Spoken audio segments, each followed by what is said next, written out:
Warangal MGM హాస్పిటల్లోని nursing హాస్టల్లో భోజనం చేసిన 20 విద్యార్థులు అస్వస్థతకు గురయ్యారు. దీంతో ఎంజీఎం హాస్పిటల్లో అడ్మిట్ అయ్యారు స్టూడెంట్స్.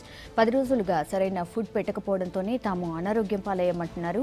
శానిటేషన్ కూడా అధ్వాన్నంగా ఉందంటున్నారు స్టూడెంట్స్. విద్యార్థుల కండిషన్ బానే ఉందని తెలిపారు డాక్టర్స్.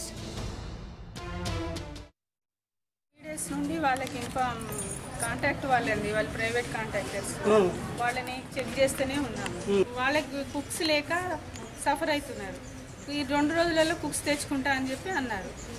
మేము హేమంత్ సార్కి, రాజేశ్వరరావు సార్కి కూడా ఇన్ఫర్మేషన్ ఇచ్చినాము. సార్ వాళ్ళకి ఇన్ఫార్మ్ చేస్తున్నాము. మాకు అంటే మెస్ అది అండర్ నర్సింగ్ సూపరింటెండెంటే ఉంటుంది. మేము టీచింగ్ అకాడమిక్ అంతా మేము చూసుకుంటాం. మేము వాళ్ళకి రోజు ఫుడ్ చెక్ చేస్తున్నాం, వాళ్ళకి చెప్తున్నాం.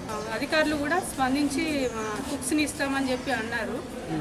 ఈరోజు ఇప్పుడు పంపిస్తున్నారంట.